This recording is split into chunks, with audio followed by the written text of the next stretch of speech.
Crown rule में अब जो नेक्स्ट एक्ट आने वाला है वो है थर्ड एक्ट। वो कौन सा है? Government of India act 1919, Bharat सरकार अधिनियम 1919। अच्छा, इस रिफॉर्म को हम मॉनफोर्ड रिफॉर्म भी बोलते हैं। क्यों मॉनफोर्ड रिफॉर्म? क्यों? मॉन्टेग्यू का मॉन, चेम्सफोर्ड का फोर्ड, ठीक है, तो क्या बोलते हैं इसको? मॉनफोर्ड रिफॉर्म, ठीक है। Montagu Chelmsford reform. मॉन्टेग्यू यहाँ पे सेक्रेटरी ऑफ स्टेट थे इस टाइम पे, और चेम्सफोर्ड थे यहाँ पे वाइसरॉय, ठीक है, ये दोनों थे इस टाइम पे जब ये रिफॉर्म है, इसलिए मॉन्टेग्यू चेम्सफोर्ड रिफॉर्म बोलते हैं इसको। अब देखो यहाँ क्या होता है, ये टाइम है 1919 का, ठीक। हमें ये पता है कि 1916 में होम रूल मूवमेंट चला था। अगर आपने मेरे हिस्ट्री के लेक्चर देखे होंगे तो आपको पता होगा कि होम रूल मूवमेंट कौन लेके आया था? एनी बेसेंट और तिलक लेके आए थे, ठीक है। तो होम रूल मूवमेंट एंड इसलिए हुआ था क्योंकि गवर्नमेंट ने क्या बोला था कि हम रिस्पॉन्सिबल गवर्नमेंट लेके आएंगे, और इन्होंने प्रॉमिस किया था कि रिफॉर्म लेके आने वाले हैं, ठीक है। तो इस रिस्पॉन्सिबल गवर्नमेंट की प्रॉमिस की वजह से होम रूल मूवमेंट को बाद में एंड कर दिया गया, ठीक। तो वही कहते हैं ना कि कुछ भी एक्टिविटी हो रही है, अगर कोई रिफॉर्म आ रहा है तो हमारे प्रेशर देने की वजह से आ रहा है। मतलब नेशनलिस्ट जब बहुत ज्यादा प्रेशर डालते थे ब्रिटिशर्स पे, तब वो रिफॉर्म लेके आते थे, ठीक है। तो 1919 के पीछे हाथ था किसका? होम रूल मूवमेंट का, ठीक है। अब देखो यहाँ पे एक फीचर और है इसका, इस एक्ट का, इस एक्ट के थ्रू और क्या क्या लाने की कोशिश कर रहे हैं, क्योंकि हमारा प्रेशर इन पर बढ़ता जा रहा था। तो ब्रिटिशर्स क्या कर रहे थे ना, ये हमें दिखाने की कोशिश कर रहे थे कि नहीं, हम बहुत अच्छा अच्छा चीजें कर रहे हैं। तो उस अच्छी चीज में इन्होंने एक चीज की थी कि जो सब्जेक्ट्स होते हैं जिसमें नियम बनाए जा सकते हैं, जैसे अभी का क्या सीन है, सेंटर के अलग सब्जेक्ट्स हैं, स्टेट के कुछ अलग सब्जेक्ट्स हैं, जिसपे सेंटर के सब्जेक्ट्स जिसपे पार्लियामेंट लॉ बना सकता है, स्टेट के सब्जेक्ट्स जिसपे विधानसभा या विधान परिषद लॉ बना सकता है।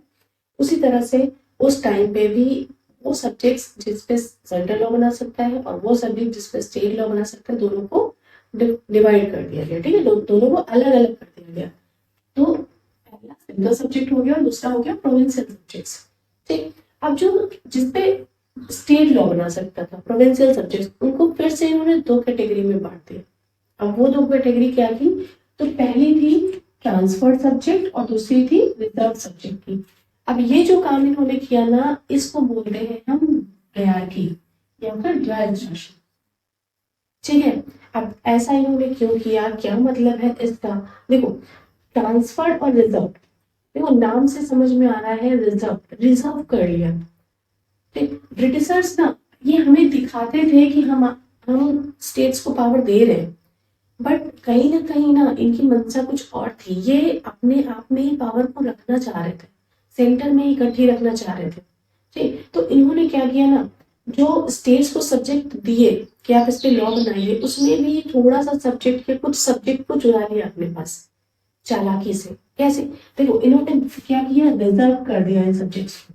अब रिजर्व करने का मतलब ये है कि स्टेट में गवर्नर तो बैठा है और काउंसिल ऑफ मिनिस्टर्स भी है स्टेट में, बट जो रिजर्व सब्जेक्ट होंगे ना, उस पे नियम केवल गवर्नर रहेंगे। मतलब वो और उनके अंदर में जो एग्जीक्यूटिव काउंसिल होगी, वो काउंसिल ऑफ मिनिस्टर से परमिशन नहीं लेंगे इसके लिए, ठीक। तो एट लास्ट ये किसका सब्जेक्ट हुआ? सेंटर का ही हुआ ना। आप दे तो रहे हो स्टेट को पावर कि आप इस सब्जेक्ट पे नियम बनाओ, लेकिन काउंसिल ऑफ मिनिस्टर का तो कोई रूल ही नहीं है इस पे, है ना। कोई काउंसिल ऑफ मिनिस्टर का अगर कोई रोल ही नहीं होगा, council of minister he legislative council के रिस्पॉन्सिबल होते हैं। तो सिंपल सी बात है, गवर्नर जो है वो तो चमचा ही होगा ना सेंटर का, अभी भी वही सीन है, ठीक है। तो यही यही चीज यहाँ पे हो रही थी, जो रिजर्व सब्जेक्ट है उस पे सिर्फ गवर्नर का हाथ था। गवर्नर अपने आप में आराम से लॉ बना रहा है, सिर्फ उसकी एग्जीक्यूटिव काउंसिल से उसको मतलब है, काउंसिल ऑफ मिनिस्टर से पूछना ही नहीं है कुछ, ठीक है। अपने हिसाब से लॉ बना रहा है, जो सेंटर बोलेगा वहां पे वो लॉ बन जाएगा, जो वाइसरॉय बोलेगा, ठीक है। नेक्स्ट जो सब्जेक्ट था वो था ट्रांसफर सब्जेक्ट। अब यहाँ ये सब्जेक्ट ऐसे थे जिसपे गवर्नर नियम बनाता था, लेकिन किससे पूछकर? काउंसिल ऑफ मिनिस्टर से पूछकर। और काउंसिल ऑफ मिनिस्टर्स किसके लिए रिस्पॉन्सिबल होते हैं? लेजिस्लेटिव काउंसिल, ठीक है। तो लेजिस्लेटिव काउंसिल की फाइनली रिस्पॉन्सिबिलिटी जनता के लिए होती है। तो मतलब ये है कि जो ट्रांसफर सब्जेक्ट्स है वो असलियत में जनता के लिए, बट रिजर्व सब्जेक्ट तो वाइस ही डील करेगा। ठीक है, तो ये चीजें यहाँ पे थी, तो चीजों को ना समझिए कि क्यों ऐसा हो रहा था। ठीक, अब थर्ड जो फीचर था इसका वो था बाइकार्बलिज्म। ठीक, अब बाइकार्बलिज्म में क्या था, द्विसंधान मतलब ये जैसे अभी क्या होता है ना, अभी भी सेंटर की बात करें तो सेंटर में बाइकार्बलिज्म है। बाइकार्बलिज्म मतलब एक लोकसभा है और एक राज्यसभा है। ठीक है, तो यहाँ भी वही था एग्जैक्टली। अभी की चीजों से ना रिलेट करके पढ़ा करो उसको, रिलेट करके सीखो। तो बिल्कुल ऐसे ही सेंटर में उस टाइम पे भी बाइकार्बलिज्म चला था। अब बाइकार्बलिज्म में क्या था, तो हमने देखा था कि जो लेजिस्लेटिव काउंसिल थी उसको क्या बोलते थे, इंडियन लेजिस्लेटिव काउंसिल। तो ये अब इंडियन लेजिस्लेटिव काउंसिल किस चीज में कन्वर्ट हो गई, एक तो अपर हाउस में और एक लोअर हाउस में। अपर हाउस को हम क्या बोलते थे, काउंसिल ऑफ स्टेट। ठीक है, अभी राज्यसभा को भी हम काउंसिल ऑफ स्टेट ही बोलते हैं, लेकिन राज्यसभा लोकसभा उस टाइम पे नाम नहीं दिया गया था, ये बाद में नाम दिया गया है। ठीक, तो ये हो गया आपका काउंसिल ऑफ स्टेट। जो लोअर हाउस था उसको क्या बोलते थे, उसको बोलते थे लेजिस्लेटिव असेंबली। अभी की लोअर हाउस को हम क्या बोलते हैं, सेंट्रल लोकसभा। ठीक है, तो ये अभी का लोकसभा समझ लो इसको, और अभी का इसको राज्यसभा समझ लो। ठीक है, तो बाइकार्बलिज्म में क्या हुआ, सेंटर में दो सदन है, पहला काउंसिल ऑफ स्टेट और दूसरा लेजिस्लेटिव असेंबली। अब यहाँ पे क्या हुआ ना, यहाँ पे मैक्सिमम इलेक्शन तो डायरेक्ट होते थे, लेकिन कुछ कुछ इलेक्शन जो है वो इनडायरेक्ट भी है, नॉमिनेशन से भी है।